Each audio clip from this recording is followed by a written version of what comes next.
didn't even click live yet.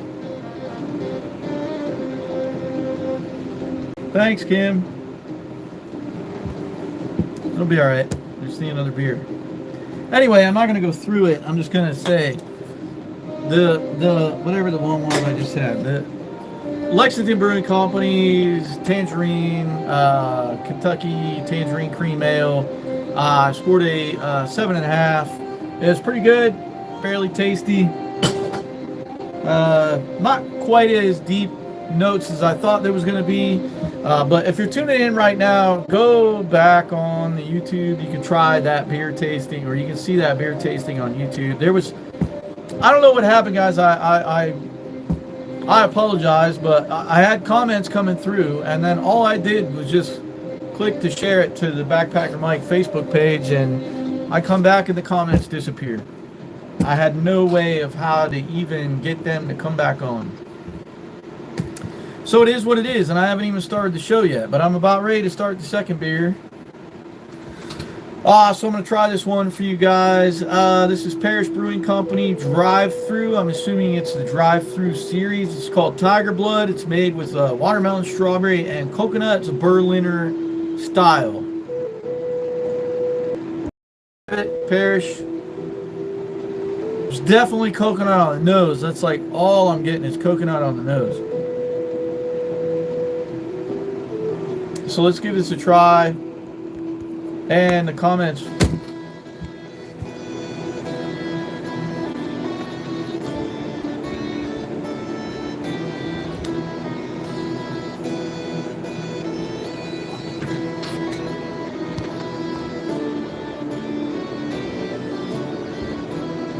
I give up today. I really do. I really do.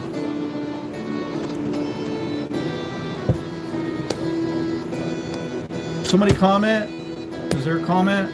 They were literally just there, and now they're gone again.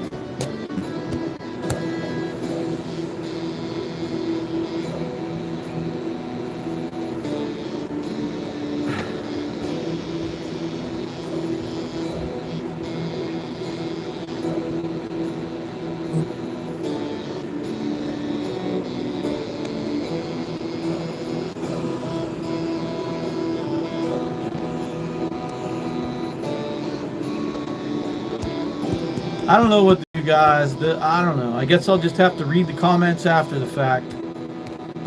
I'm freaking over it, man. Really, I'm over it. It's like every week there's some kind of freaking issue with something.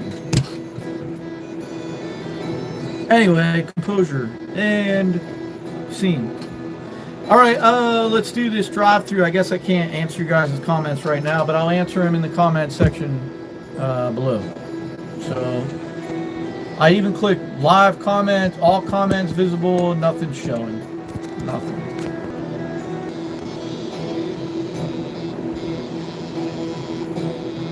Oh wow, that is so good.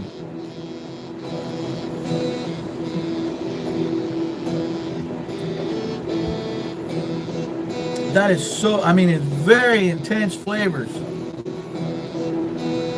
Very intense flavors, but wow, they nailed it with this. That's intense. Like, I don't even know how to explain it right now, but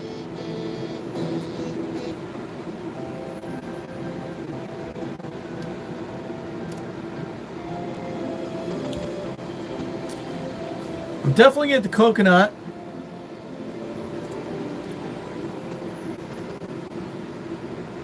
Slight hint of watermelon.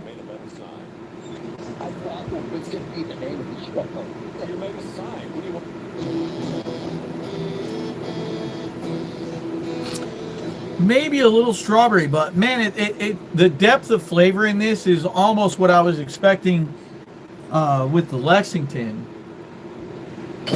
The Lexington is a lot lighter on the depth of flavor on the palate than this, but this is like hardcore. Like, unfortunately, it's gotten a bit warm through the technical difficulties that we've had.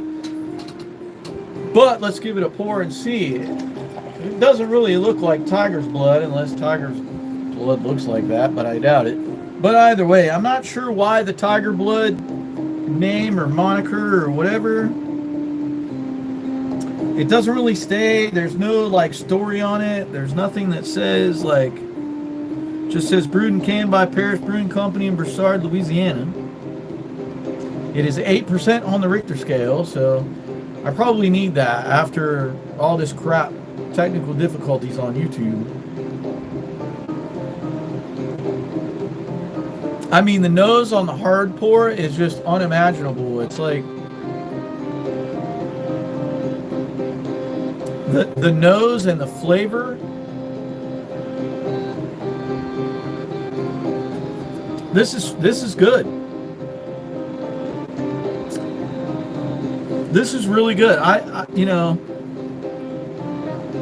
I try to keep my 10s to a minimum, but I have to score this a 10. This totally surprised me.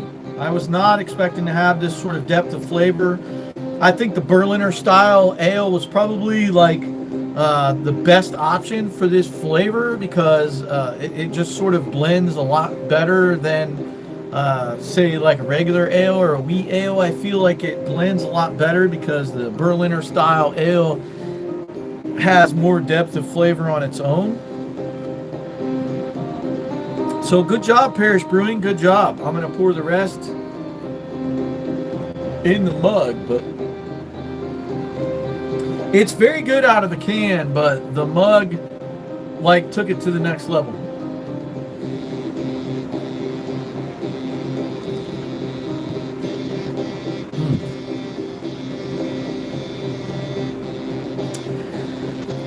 That's like probably one of the first sort of 8% boozy alcohol beers, craft beers that someone could drink that might not be into that beery flavor. I don't know if you guys can see, but there's like bits floating around in there, and those bits are usually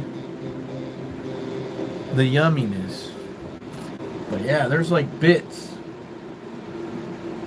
That's cool.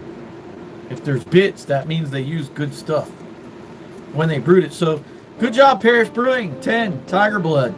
Kind of an odd name. Not sure why they picked the name. There's no like story on the can about why they picked Dragon's Blood.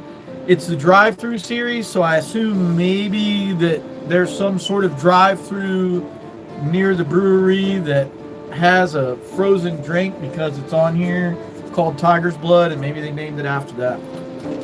But yeah, 10. Good job. All right, let's get on to the show. I apologize I can't see your guys' comments, but go ahead and leave a comment. I'll try and catch up with it later on. We'll go from there. All right, let's go. I'm gonna move this on down to, let's go Western Ambient since we're talking about. Hello. Daddy-O's home. All right, number 20. The U.S. has the longest land border in the world. The U.S. is a large, vast nation. Obviously, having the largest land border in the world, stretches 3,850 kilometers with Canada. Thank God we're good friends with Canada. They're basically like our brothers and sisters from the north. Or as Canadians say, hey. Number 19, the Liberty Bell, has a typo in it. Yes, that is correct. Basically, it's a typo that is based off of the current today's spelling of Pennsylvania. Back then, they spelled things slightly different. Like I explained over on Instagram, like if you're in the UK, color is spelled C-O-L-O-U-R. Here in the United States, we spell it C-O-L-O-R. We leave the U out. But anyway, the Liberty Bell is one of the most iconic symbols of freedom for the U.S., but the word Pennsylvania is spelled wrong to today's standards. Also, something cool about the Liberty Bell is it was not built here in the United States. It was actually built in France.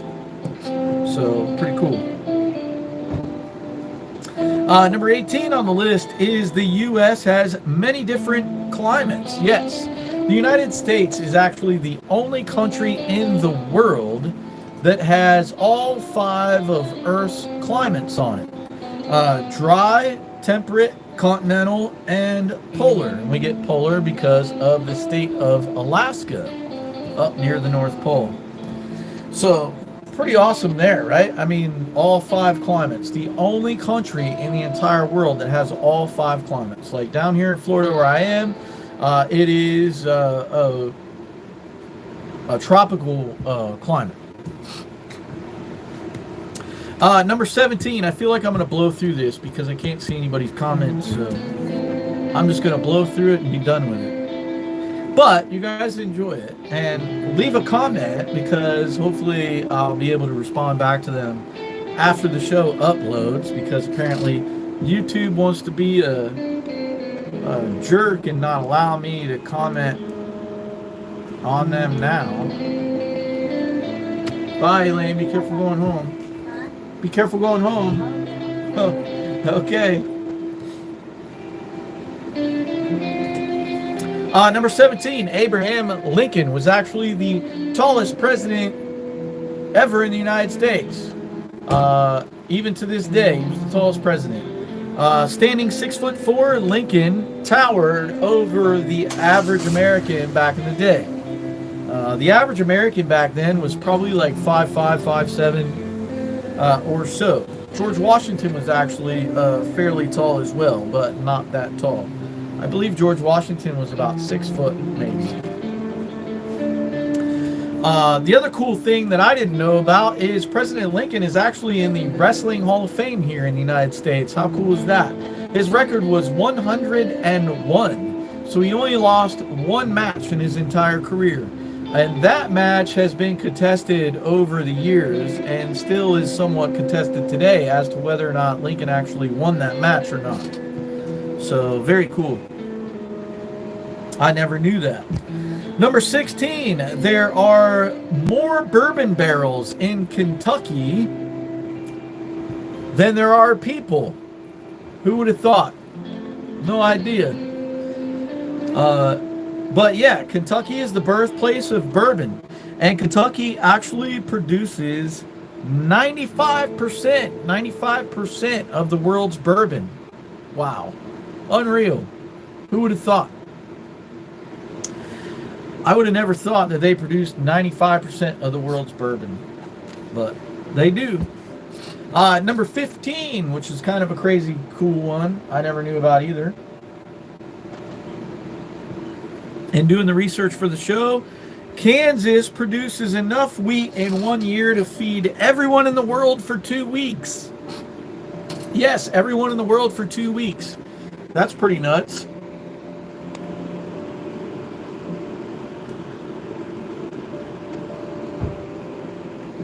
Hope that wasn't a bad thing.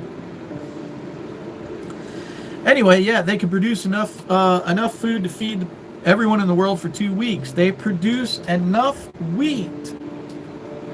This is mind-blowing. They produce enough wheat to create 36 billion, with a B, 36 billion loaves of bread every year.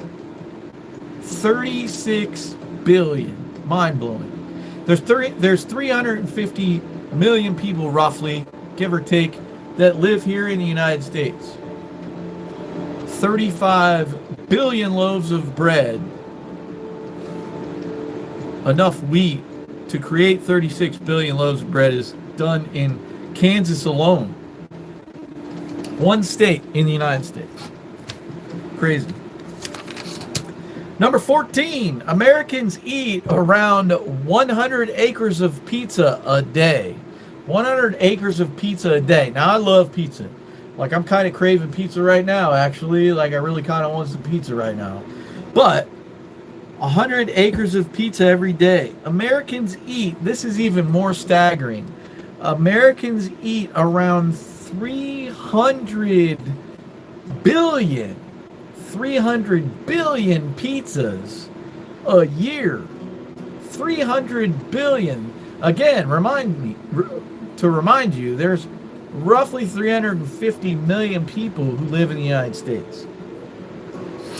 And of those 350 million people, we eat 300 billion pizzas a year. Mind-blowing. The biggest time of year that pizza is ordered is during the Super Bowl for American gridiron football. Number 13, the U.S. has a lot of tornadoes and hurricanes, and I have been through many hurricanes.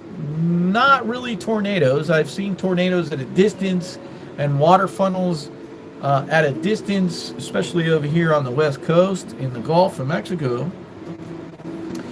But 3 out of 4 tornadoes around the world happen here in the United States. 3 out of 4 tornadoes that happen around the world happen here in the United States. Pretty nuts. The U.S. has had more hurricanes than anyone since 1851, which was basically around the time that we began to collect data on hurricanes and things like that. Since 1851, the U.S. has had over 300 hurricanes. 300. I've been through my fair share, let's just say that. Ever since I was a kid, growing up down in Fort Lauderdale, I've been through my fair share of hurricanes. I can't really count how many, but more than 2 hands of hurricanes I have been through. Number 12, Independence Day didn't actually happen on July 4th. It didn't actually happen on July 4th. It was actually July 2nd that the Continental Congress voted unanimously to declare its independence, or our independence, from England and the King of England. It wasn't until July 4th we celebrate our independence on July 4th, because that is when the first signature of all of the Continental Congress, aka Founding Fathers, it was when the first signatures were put on the Declaration of Independence by all 60 signers, framers of this great country that we live in. The first person, the first founding father to put their signature on the Declaration of Independence was none other than John Hancock. And here in the United States, with John Hancock being our founding father and the first person to sign the Declaration of Independence, there is a slang term when someone asks you for your signature on paperwork that we say, put your John Hancock, on here. That means put your signature. So a little slang term there for the U.S. But yeah, pretty crazy. So we celebrate on the 4th because that was when they actually signed the Declaration.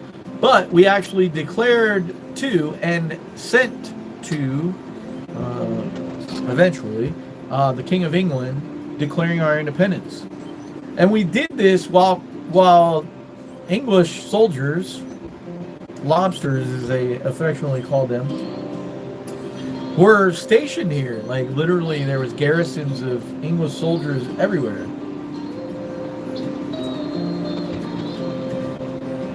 So pretty nuts. Number 11.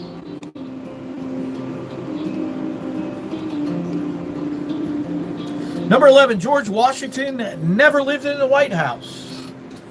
Right? Because the White House was technically being built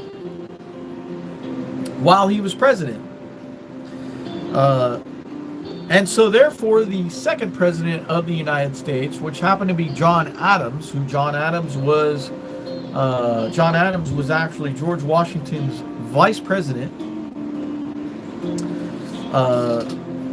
George Washington served, I believe, like 10 years, maybe?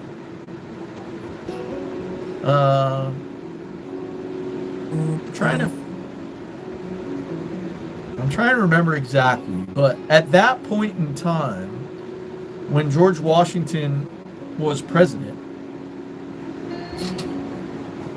and all the way up to Franklin Delano Roosevelt, or AKA FDR,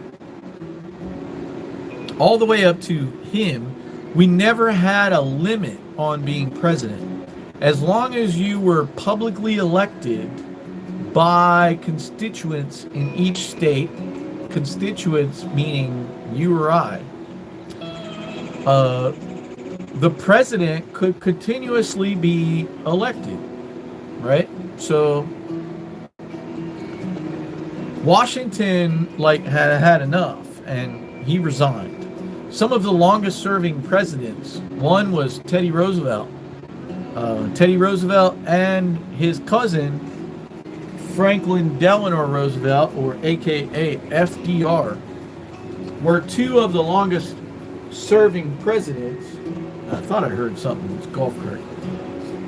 Two of the longest serving presidents in the United States. It wasn't until FDR, after he served like 3 terms as president, that he decided to put a limit on the presidency of 8 years. So now, since FDR, now Franklin Delano Roosevelt, was the one who was president during World War II, who suffered from polio, which we have vaccines for now, which prevent people from getting polio. Unfortunate for him. But he was the last president to serve 3 or 4 consecutive terms, because he put a limit of 8 years on the presidency. So you can only get elected as a U.S. president for 2 terms, which is 8 years. So you get a first term, and if you're lucky enough, you might be able to be elected for a second term. So it was John Adams, who was a major integral part in the framing of the Constitution and the Declaration of Independence. So John Adams worked with Ben Franklin and Thomas Jefferson, 2 other founding fathers. Thomas Jefferson also became a president of the United States. Very brilliant person. He's probably like my 3rd favorite president of the United States. I did really like John Adams as well, and his son John Quincy Adams.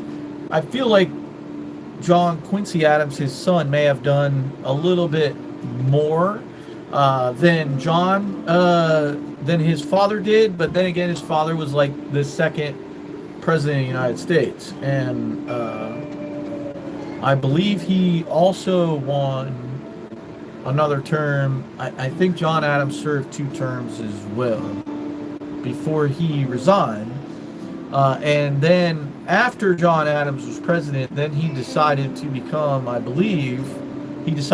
the ambassador to France, and he took over for Ben Franklin, who was over in France just living it up. I'm sorry, it was Thomas Jefferson who took over before he became president. That's right. John Adams was the one who went around to all of these countries: the Netherlands, France,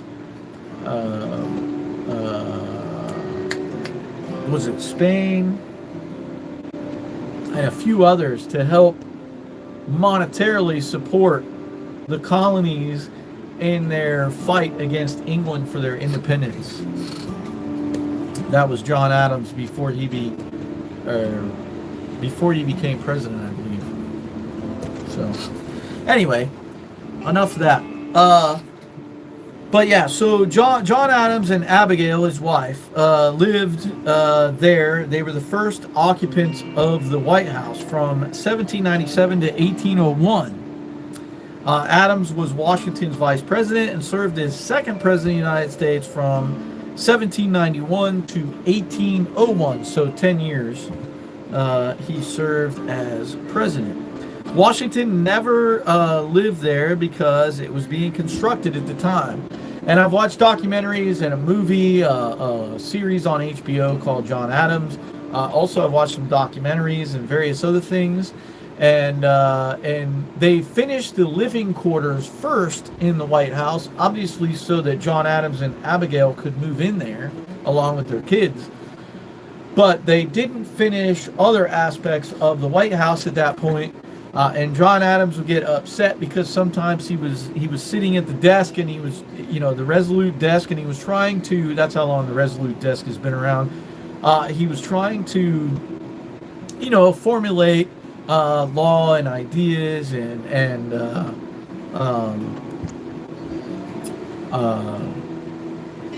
foreign policy and things like that while he was in the White House.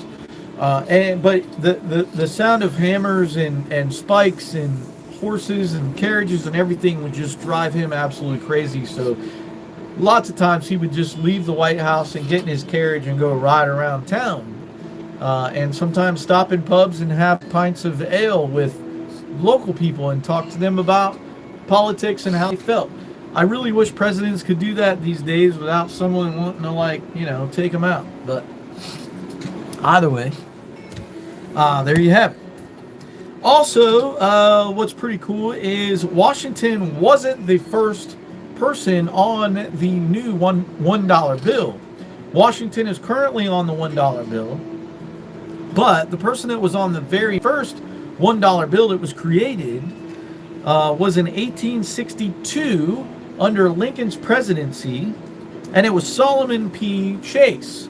Solomon P. Chase was the Treasury Secretary under President Lincoln. President Lincoln, I believe, was the 14th President of the United States. So we didn't have a $1 bill at that point. But from that point, Solomon P. Chase became the designer for all of the technical, first real currency of the United States. The first official currency of the United States.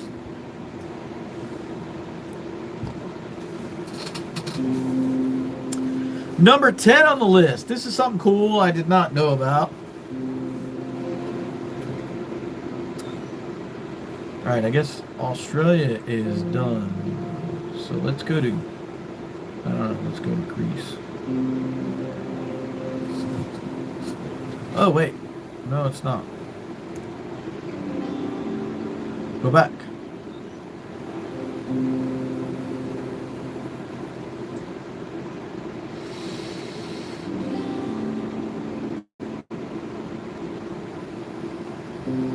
I hope you guys are having fun. I can't see your comments, but I hope you're having fun.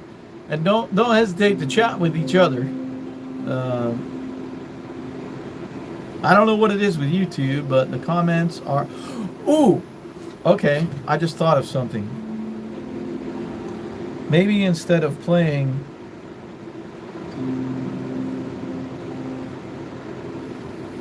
Maybe instead of playing replays of my YouTube videos...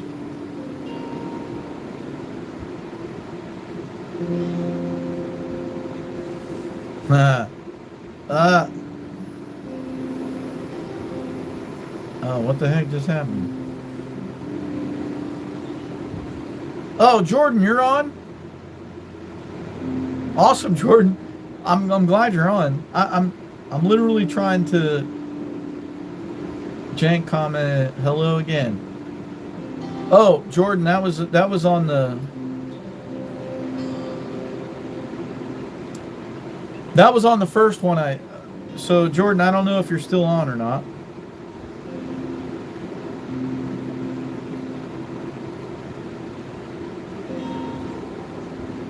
But I just thought I could probably go on my laptop here.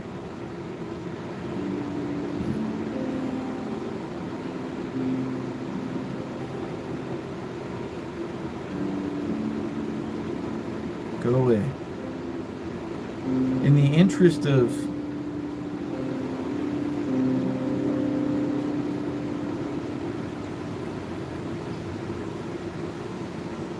Hey, there's the live. All right, let's see if this works.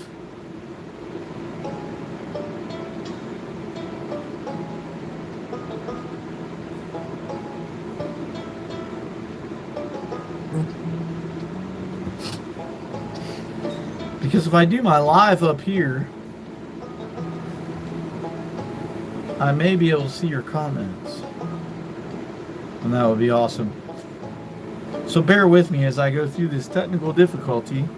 It's 6 o'clock. I want to be done here like quick. I've got about 10 left.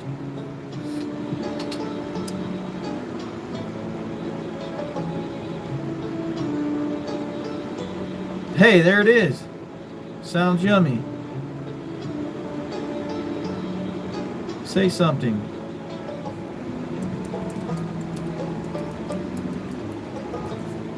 I don't know why.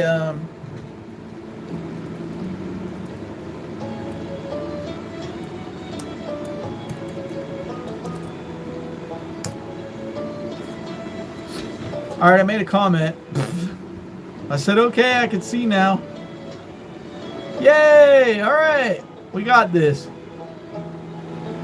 And it's just Kathy and Kim. Oh, and Jordan's still here. Thanks, Jordan. All right, cool. So the 3 people we got on is Kathy, Kim, and Jordan.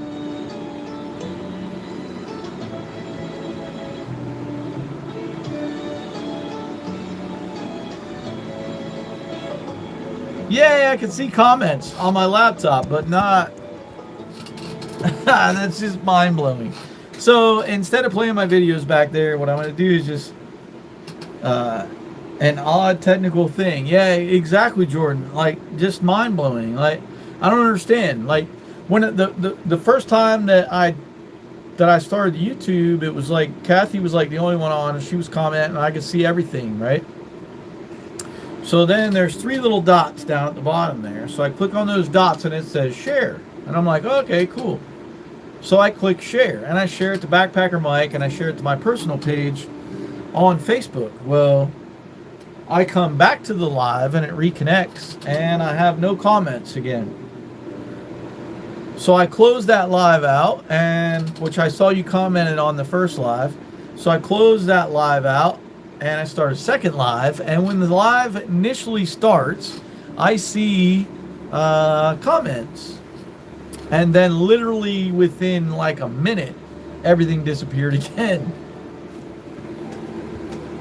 So it's very aggravating, to say the least. But one way or another, we shall overcome.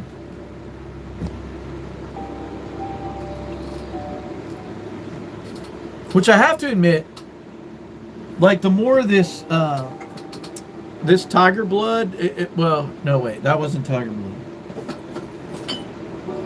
That was the tangerine. Yeah, that's the tiger's blood. Hey, let's put that on ice. But I have to admit,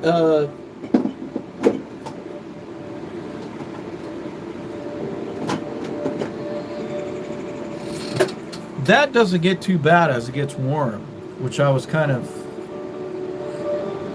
wondering about. Either one of them don't get too bad when they get warm. The tangerine, I think, actually gets a little better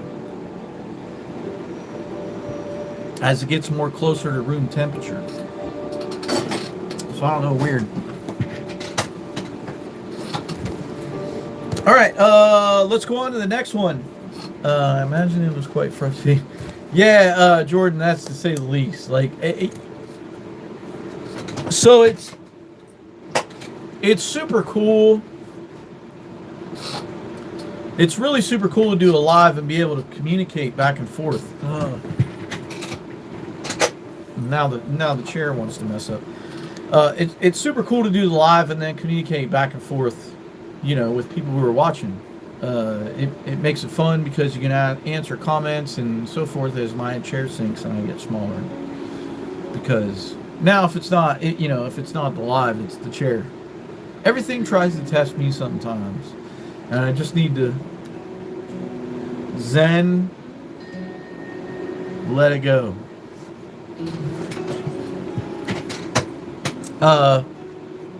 So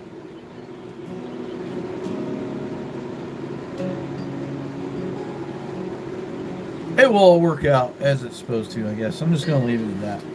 But one way or another, it'll all work out.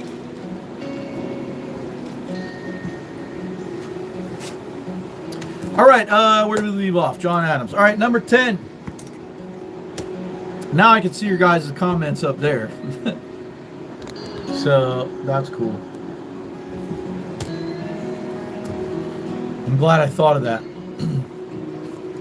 All right, number 10. New York was once called New Amsterdam or Amsterdam. It was named in 1653 by the Dutch who first settled there and wasn't changed to New York until the British captured it in the 17th century. So in 1653, the Dutch founded New York, or aka New Amsterdam, Amsterdam if you're over in Europe. Here in the States, we say Amsterdam because that's where, we think of hamster and dam, I guess. So it's Amsterdam instead of Amsterdam. I don't really know why we call it Amsterdam. But either way, it was called New Amsterdam. Amsterdam. Based off, because they were Dutch. And Amsterdam in the Netherlands. So then the British captured the settlement of New Amsterdam from the Dutch. So for those of you who may not know, a lot of the pirates, pirates, merchants, naval forces and stuff around the 1700s, they were all Spanish, Dutch, and English for the most part. There were some Portuguese in there as well. But it was mostly Spanish, Dutch, and English that fought over the islands or that became pirates. Many of the pirates were a multinational force on their ship of 40, 50, 60 pirates or more. Some of the pirates were English, some of them were Spanish, some of them were a mix of various things, English, Spanish, Portuguese, some were Portuguese, some were Irish. So it was the pirates were a multinational force. But so it used to be called New Amsterdam. The name New York pays tribute to the Duke of York in the UK, in England.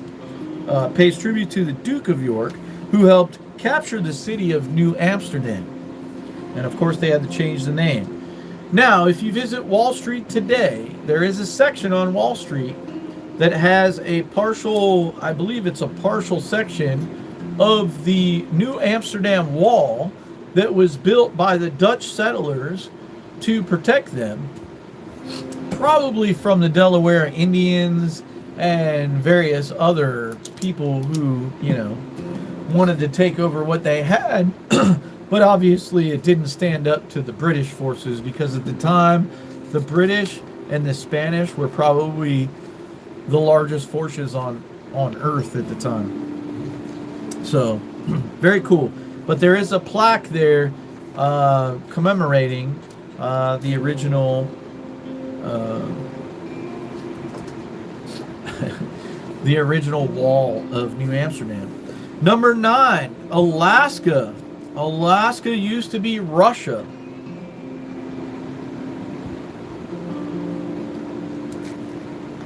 I know a lot of us here in the United States sort of know or have been taught in school that that Alaska was purchased from Russia. But when I was in school, I don't really remember like the details around it. It was like, Alaska became our 50th state in 1959. It gained statehood. And we bought it from Russia. But I never really knew like the details of it. So here we go. Alaska gained statehood, as I said, 1959. But it was in 1867 that the United States bought Alaska for 2 cents an acre. 2 cents an acre they bought. Uh, and the total acreage, or the total miles, I should say, that they bought was 586,412 miles. You might as well, I believe, double that for kilometers. I think there's 3 kilometers in a mile, so almost double that for kilometers. William H. Seward, the 24th Secretary of State, which was appointed Secretary of State and approved by Congress under President Lincoln. He was the one that negotiated the purchase of Alaska from Russia. And at this time, Russia was still being ruled by lords and kings and etc. I believe he negotiated the contract with a lord that was over Russia, Sweden, or Switzerland, or something, and somewhere else. But roughly the total cost of the purchase of Alaska at that time in 1867 was $7.2 million. Now the GDP, or gross domestic product, which determines the economic sustainability of a state or a country, in our case a state, in Alaska, has far exceeded the $7.5 million or whatever it was that we paid for it in many different ways. But very cool. Number 8, it would take you roughly 288 years to stay in every hotel in Vegas.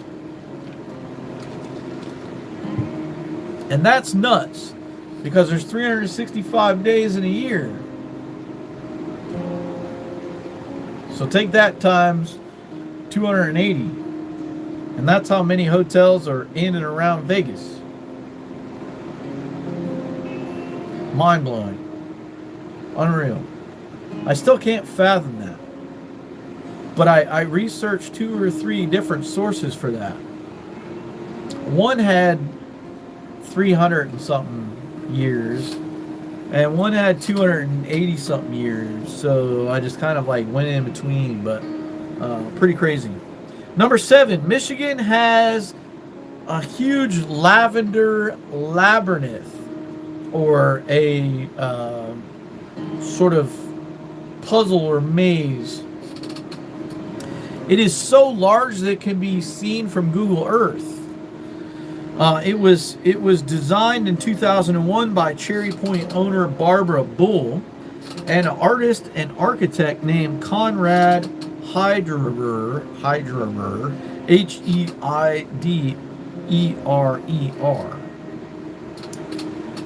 And if you start on the outside of the labyrinth and you walk to the center of the labyrinth, it will take you roughly an hour. So you're probably looking at about 3 to 4 miles to go from the outside of the labyrinth to the middle of the labyrinth. It depends on how fast you walk. But I can do 3 miles in roughly 40 to 50 minutes. So I assume, 4 miles or 3.5 miles would probably be the center in an hour. So pretty crazy. Number 6 on the list, the Library of Congress contains over 838 miles. 838 miles of bookshelves. That's how many books are in the Library of Congress right now. You could probably equate the Library of Congress to the Library of Alexandria back in the day when the Library of Alexandria was still around. And we lost, to talk about that for just one brief second, we lost so much knowledge and so much history and so much everything when the Roman Emperor at the time, I lost his name all of a sudden, I apologize, but he burnt down the Library of Alexandria just to prove a point, I guess. But so much knowledge in there and so much information about the world around us that we lost. So the Library of Congress could probably be equated to that. Now, the Library of Congress back in 1812, the War of 1812, The English came in and burnt down our Library of Congress, so we lost all of that information initially. Well, most of it. Some of it survived. But Thomas Jefferson, one of our founding fathers and presidents, donated his rather large and most extensive, it was one of the most extensive book collections in the colonies at the time in the United States. He donated that to the Library of Congress. So you can literally go to the Library of Congress today and see books that our founding father and president Thomas Jefferson donated to or sold to the Library of Congress. I think he sold it, actually, now that I'm thinking back on it. But yeah, that's enough bookshelves to stretch from Houston, Texas to Chicago, Illinois, which is pretty nuts. Number 5 on the list. In 1922, a Swedish immigrant. Yeah, Kathy, that's a lot of hotels. Just see the comments down there. Kim's like, damn. Yeah, I would never stay in all of the hotels there in a lifetime.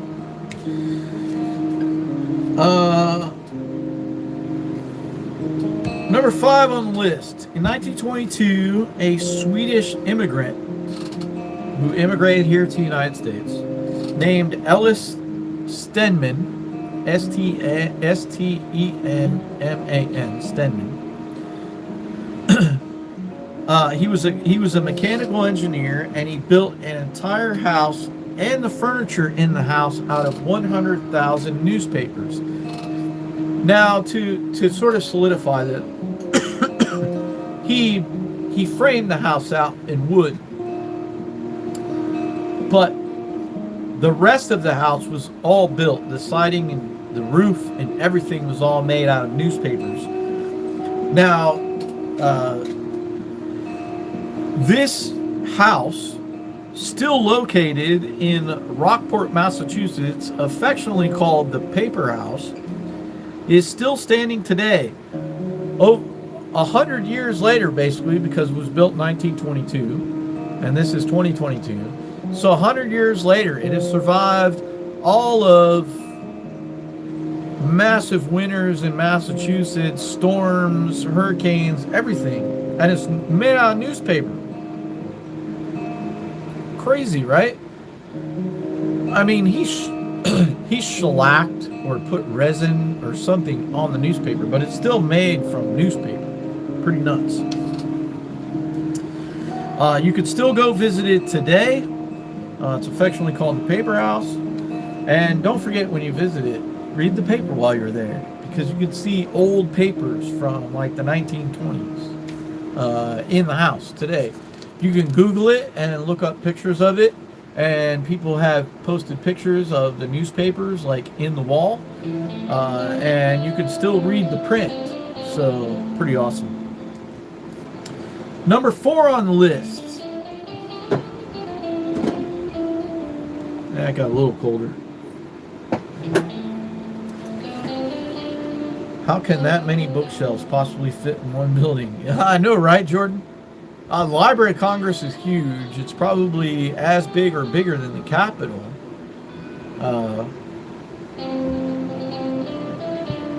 And there's several floors and rooms.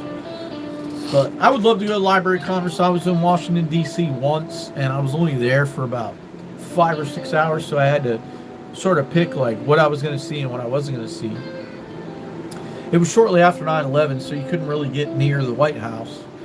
But I did go around and see a fair amount of stuff and walked the Millennium Mall and all of that. Stood on the Capitol steps, saw, Lincoln's statue there and all that stuff. But pretty cool. It came in its newspaper inside and out. Literally, the only thing that is wood is just the frame of the house. Everything else, the siding, the roof, inside and out, is all newspaper. The furniture inside is all newspaper. I looked it up. I was mind blown. I was like, this can't be true. I looked it up. Literally, if you search paper house in Rock Hill, Massachusetts, you'll find it, and they have their own website. And you can go to it, and you can look at the pictures, and they have close-up pictures of like the furniture with the layers of like a whole newspaper for the seat, and newspapers wrapped around in spindle type form for the legs and everything. It's pretty bizarre, man. It's pretty cool. I would love to go there and see it. It's pretty awesome.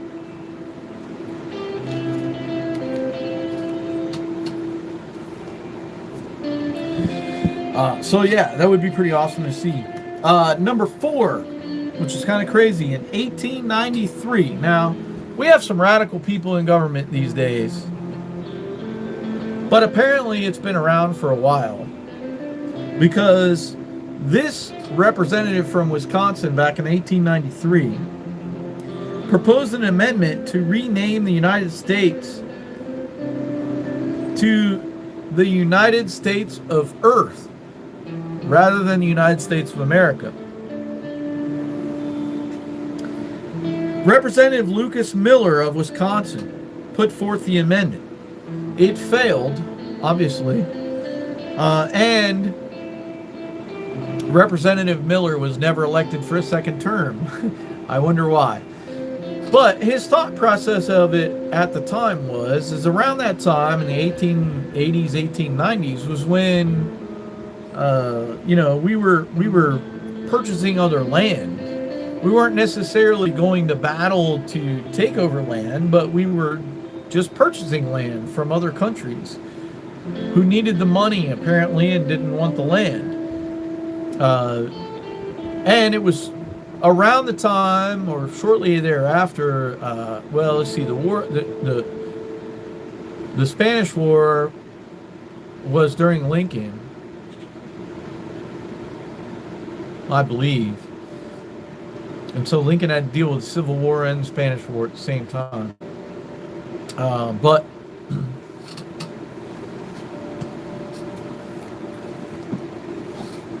I see Miller's thought process, Representative Miller's thought process, and his thought process was that if we continue to buy land or conquer land through military means, how far would that stretch?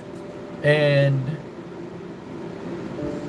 his vision is that the whole earth, in a sense, would be the United States of Earth, with many different philosophical ideas and things of that nature. I guess you could sort of say that Representative Lucas Miller, was probably the first person who had a vision of the New World Order, as everybody's all scared about. But yeah, I would assume that was.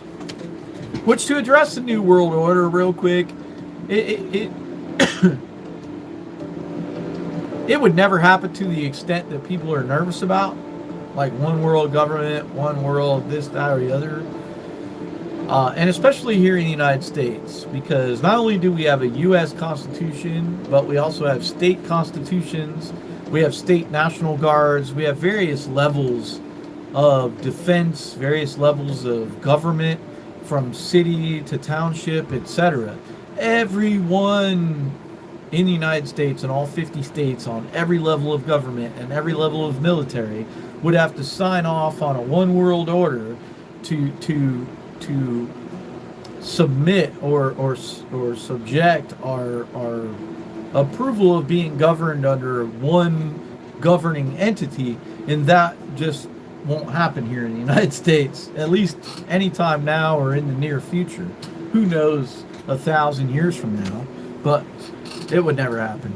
Number 3, South Florida is the only place in the world, which I didn't know this, but South Florida is the only place in the world where alligators and crocodiles coexist in nature. I thought there were a lot of other places where alligators and crocodiles coexisted, like maybe India, Sri Lanka, Louisiana, places like that, but South Florida is the only state in the Union and in the world where alligators and crocodiles coexist. So, pretty crazy. Yeah, Kathy, for sure, unique.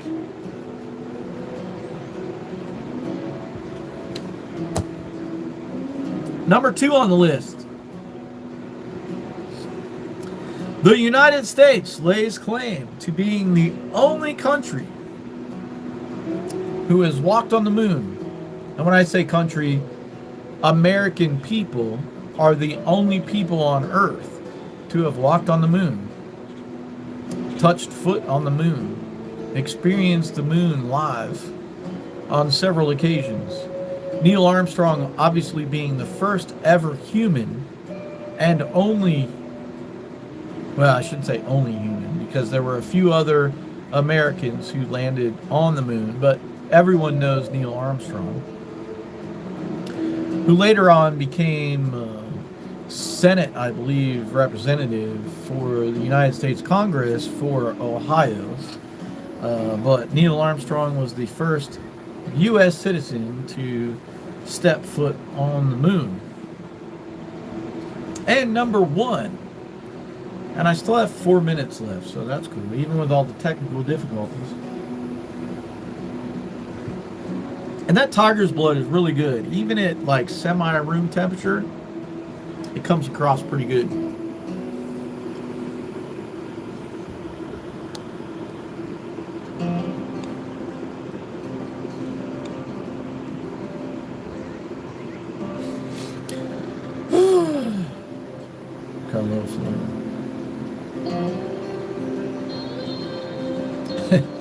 Florida, listen, I've been to many states in the Union, not all 50 states of the United States.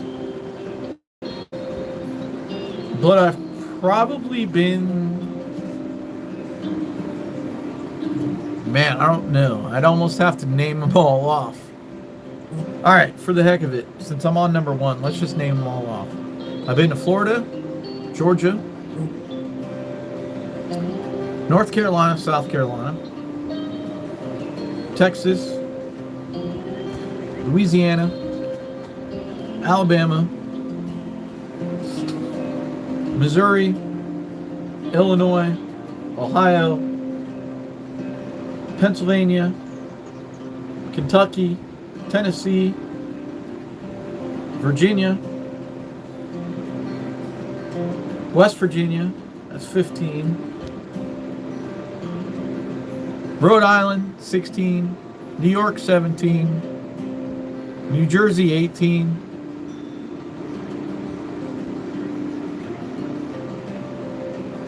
I said Long Island. I can't count those. That's all New York. We'll just say New York. So where are we at? 17, I think.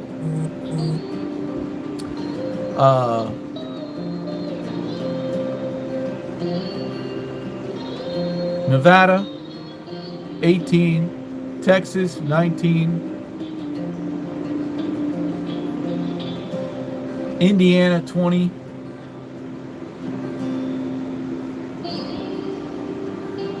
oh, Arkansas, 21,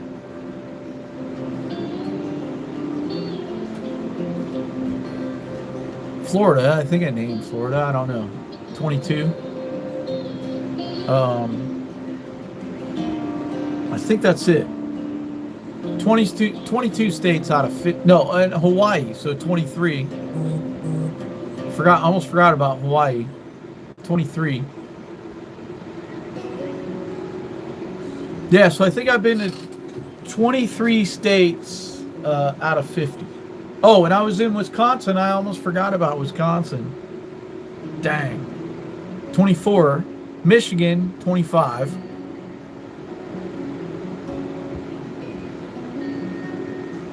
All right, I think that's it.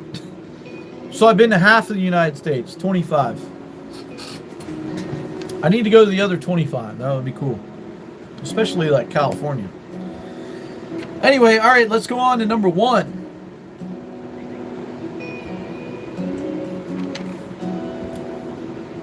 Florida was your first? Oh, I said Texas, goof. So what number am I at? 24? Oh, Florida was your first, so 23. I keep subtracting. All right, so I think I'm at 23. And Kim, I know you're good at math, so you probably figured it out. But I think I'm at 23. Yeah, I do need to write them down. Because I want to hit the other 27 states.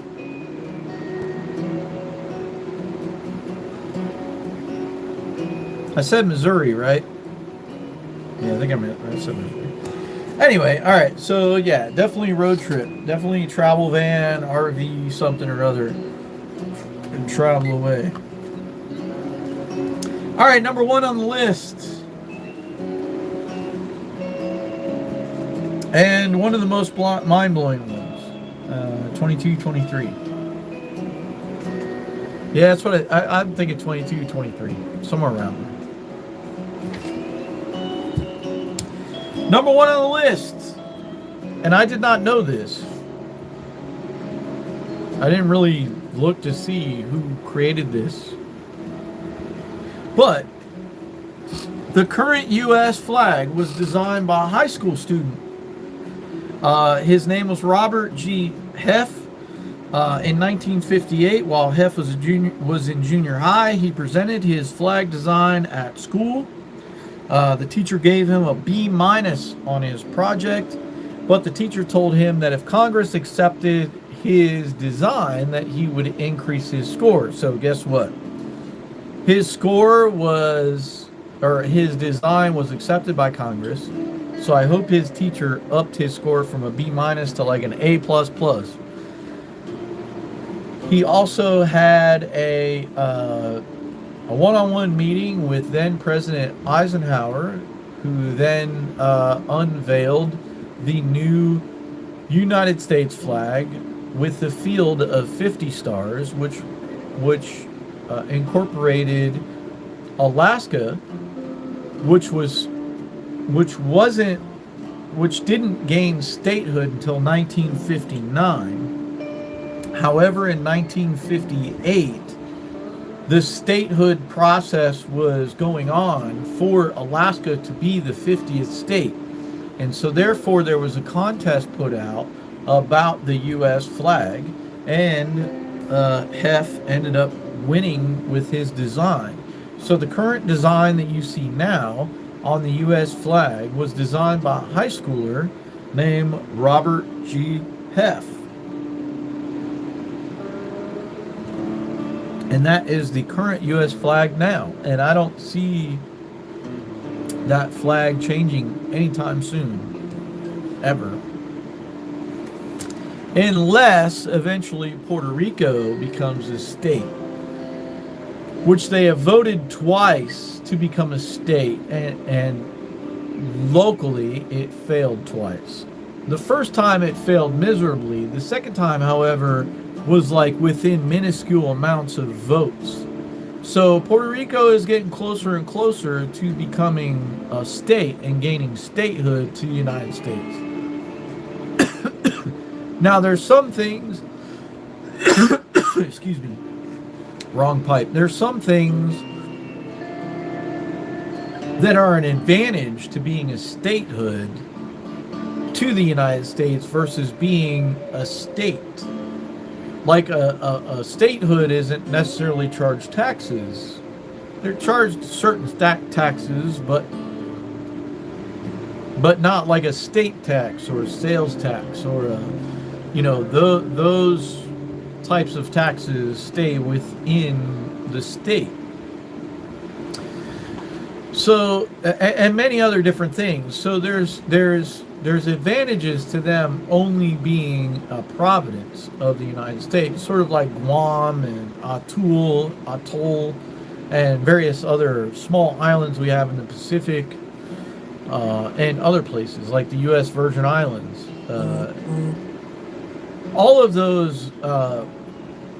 those we gained through, like we gained Puerto Rico through the Spanish-American War, I believe. Also, at one point, I believe the United States had control of Cuba, but then relinquished that back to Spain. And then Spain eventually allowed Cuba to become an independent nation. And then the history goes downhill from there until you get to until you get to the revolution and Castro and all that stuff, and Cuba kind of went downhill from there. Cuba back in the 1920s and 30s used to be like a movie star, rich person's haven and vacation spot for Americans. And it's still sort of stuck in time. I would love to go to Cuba, but very cool. Ed, yo, man, you missed most of it. We had some technical difficulties. I had to load up the comments on the laptop here so that I could see them because we were having issues with them. But there you have it. We're actually done a half hour earlier. Yeah, Kathy, it's really interesting, for sure. Yard work. I loved yard work, actually. When I had my own yard to do stuff in, I used to love mowing the yard and have my own above ground garden and all that stuff, Ed. So I totally get it, man. Yard work for me was like therapeutic. But yeah, Kim, definitely need to go to Colorado. Many reasons to go to Colorado, for sure. Like coffee shops.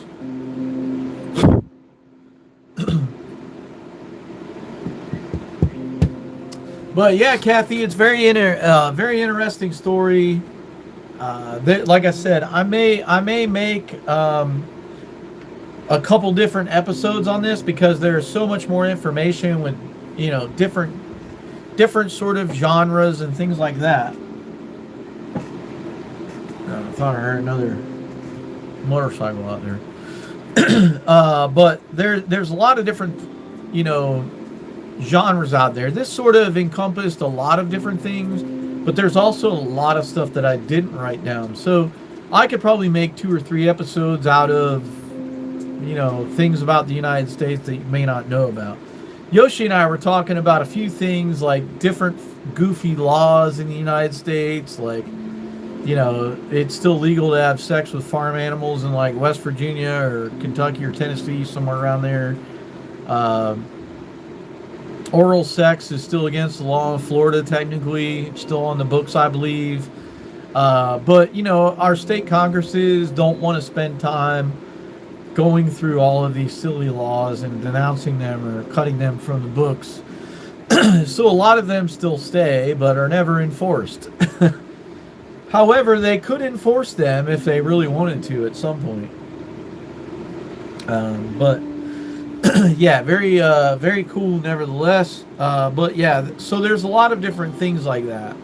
Like to talk about our healthcare, for instance. We are literally the only industrialized nation on Earth that doesn't have a universal healthcare system. Every other country, every other industrialized country on Earth has a universal healthcare system, and we don't. And that's because we have capitalism on steroids, and we have the market. And so when your healthcare providers depend on investors and share stock price, then that dictates sort of how the healthcare is going to go, because obviously they don't want to pay out a lot of money. So it's all about Benjamins, man. It's all about the dead presidents, as I say, because we have a bunch of dead presidents on our bills. Actually, that's another fun fact about the United States, is that the only person on a currency, whether it's coin or bill, that wasn't a president is Ben Franklin. Ben Franklin is the only person to grace currency in modern times that was not a president, other than Chase under Lincoln, who was on the first $1 bill. And that's mostly because he was the one who designed the currency. So probably a bit of narcissism there from Chase. Who knows? But it had to be approved by Congress at some point, I would assume, and they approved that. So, yeah, exactly, Ed. That's why Bernie's not president. I loved Bernie Sanders, man. I'm not gonna lie.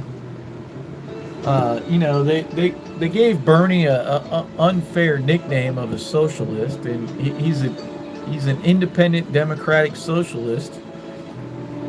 But we have democratic socialism here in the United States already, and we've lived with it for centuries. Like fire, police, our own military is voluntary. It's not required. Therefore, it's a democratic socialist entity. It is literally funded by taxpayers' money. That's democratic socialism. Anything that is funded by taxpayers' money is basically democratic socialism. Democratic socialism is not is not socialism. It's not socialism. It's an ideal of socialism, but it's not full-blown socialism. So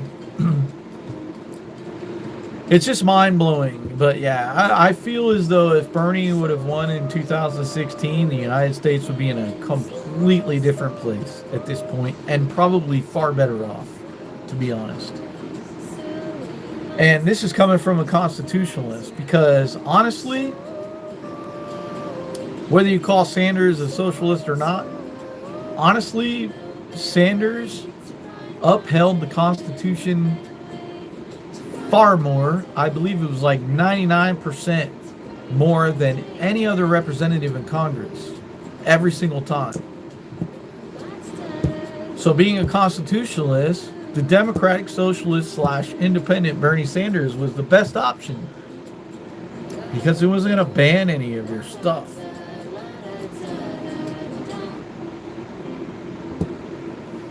Yeah, exactly, Ed. Exactly. It's such bad logic. Like, public road socialist too. Technically, Jordan, yeah, public roads are not socialist. I want to get that across. It's not socialist. It's democratic socialism. So, your turnpikes are paid for by taxpayer money and the money you pay to ride on them. And so therefore it falls under democratic socialism. Plain and simple. If I'm not mistaken, socialism in the truest form only applied to natural resources. Yes and no. So Jordan, you may remember, well, I don't think you were with, I don't want to mention the company, but the same company we worked for, when I first started with that company back in 2001, employees could buy into the company. The employees were partial owners in the company. The stock that you bought in the company made you a partial owner in the company. Any employee-owned businesses, that's democratic socialism. So it's not just natural resources, but anytime that let's just put it this way, anytime a common citizen is involved in the economic factor of a business or an entity or anything like that, it is democratic socialism. Our military, our total military industrial complex is based off of funds and bills that are provided to them, like the NDAA, the National Defense Authorization Act, the NDAA. That is voted on by Congress to continuously sign off on and fund. And 90% of those funds that fund the NDAA, or our military industrial complex, is by common citizens like us that pay taxes. And so therefore, it is democratic socialism. Otherwise, it would be a strictly government-funded project. So the difference between socialism, like just hardcore, blatant socialism is completely different, because that's where the government, complete socialism, and not an ideal of it, but the complete socialism that some countries have gone to, is where the government basically runs everything. They have say in private business. They have say in private resources. They govern that, so to speak. I guess they're involved in it. Whereas democratic socialism believes in an open economy. They believe in free trade. Democratic socialism also believes in the taxpayer funding certain things, whether it's public roads, military, police, fire, all of that stuff gets funded by the American taxpayer. So there you have it. 13 killed 10 people in a black area in Buffalo. Was that today, Ed? That's insane.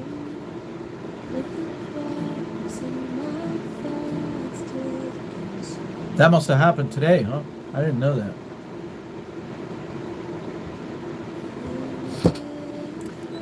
There's a lot of hate out there today in the United States, and it's based off of division that's been created by many different things. I generally try to stay out of the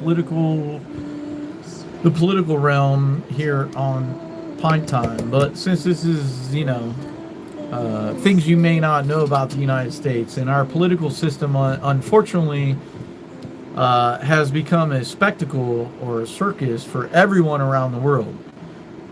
And I can say that because I literally have friends around the world who send me messages periodically about what they see about the United States. And it's mind-blowing to me sometimes. And so there's a big misconception out there about us here in the United States and our Constitution and our laws and all the craziness that's going on with previous presidents and everything else. I'll tell you this.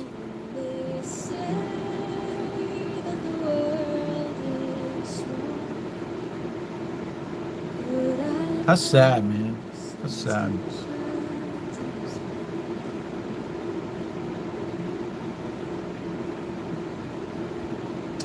Well, Kathy, I have to disagree with you. Like, I don't think it's an ugly world.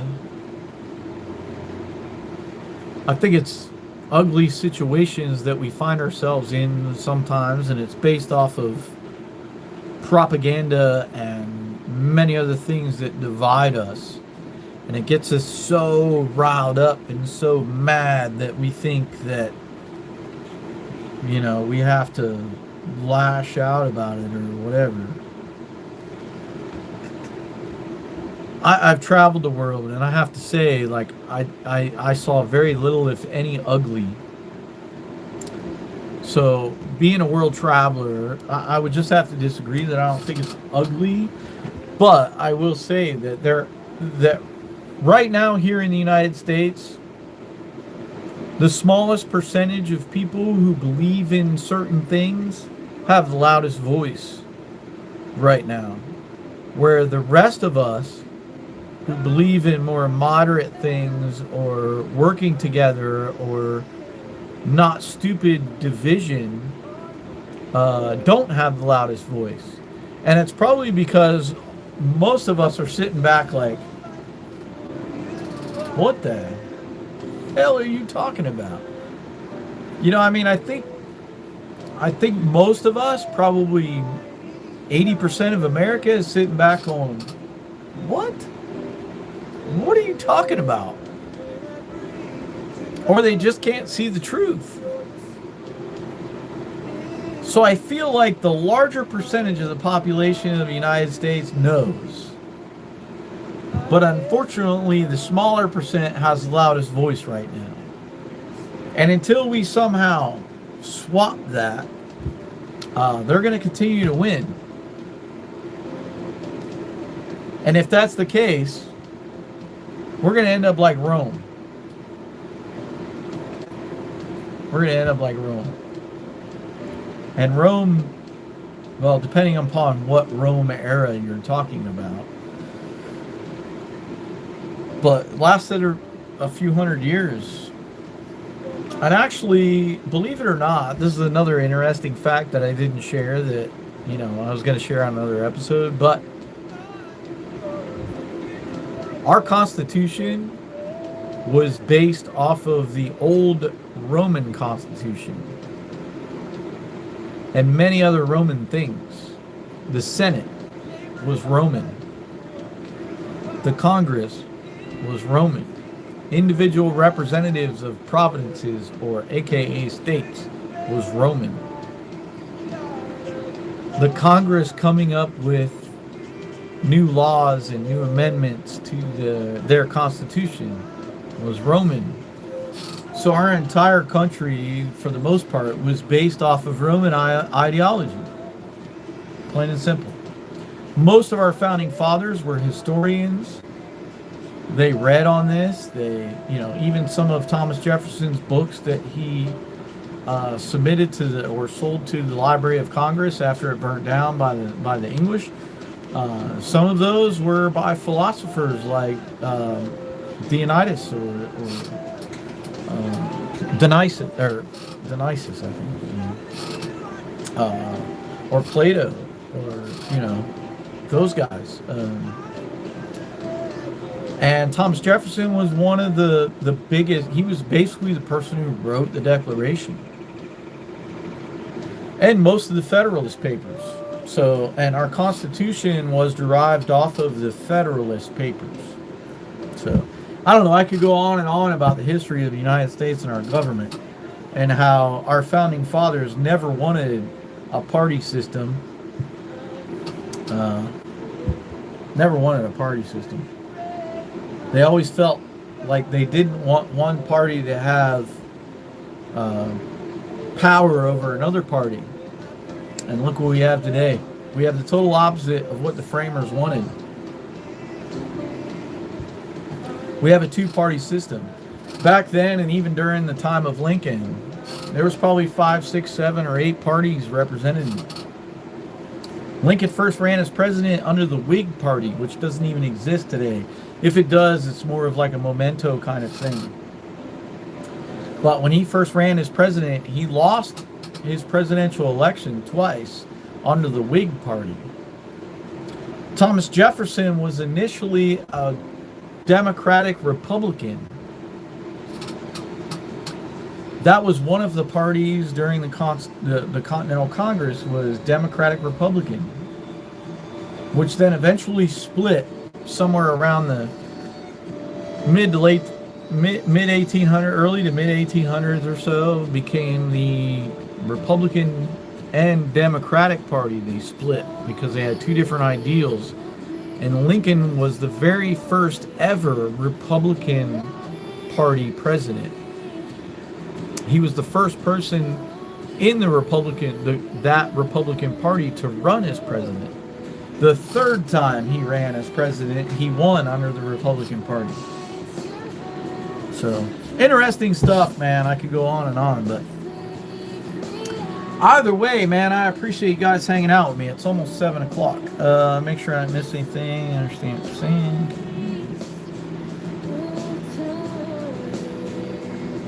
Makes me want a couple tangerine drinks. Right? Yeah, I mean, I've had some fairly high octane drinks.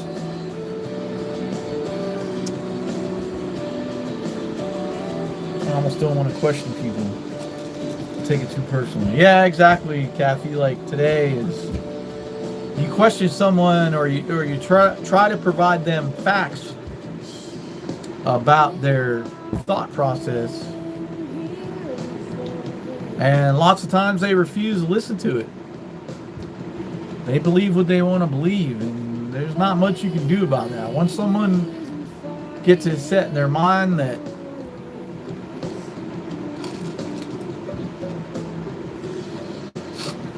this is how it is. You're not going to change it.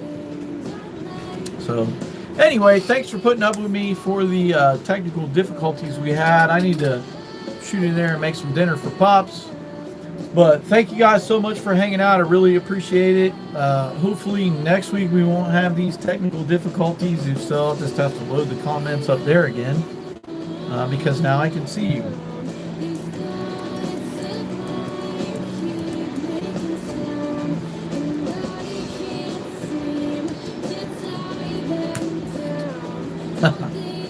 And I can comment back. How about that? All right, guys. Thank you so much for hanging out on Pint Time with Backpacker Mike on YouTube. If you're not following me on TikTok, please follow me on TikTok. You can get a 3-minute version of Pint Time with Backpacker Mike. And also follow me on Facebook, even though Facebook is trash and they banned me for 90 days for some post I made 3 years ago. That ban is actually almost up. It's about 20-something days away. So I don't know. Maybe I'll just take a consensus from you guys whether I should continue with YouTube or move on back to Facebook. I don't know. We shall see. But I'm really enjoying YouTube. It's just I wish we could push the boundaries a little bit and get some more people on YouTube. And plus I'm kind of still learning YouTube apparently, because if I share something, I don't know why, like the comments aren't showing up on here. Anyway, thank you guys so much. I really appreciate it. Thank you, Kathy and Kim, for the good show. I really appreciate it. Also, thank you, Ed and Jordan, and anybody else who pops on after the fact and watches the show. I greatly appreciate it. Please comment down below. I will try to scour through the comments later in the next couple days and reply back to them. If you have any questions, feel free to leave a comment. So until then, as always, peace, love, and let's continue to experience this beautiful world together. And I'll see you next Saturday on Pint Time with Backpacker Mike on TikTok, Instagram, and YouTube. One of these days I'll figure out how to integrate them all. But anyway, until then, I will see you guys later. Have a great week. Peace.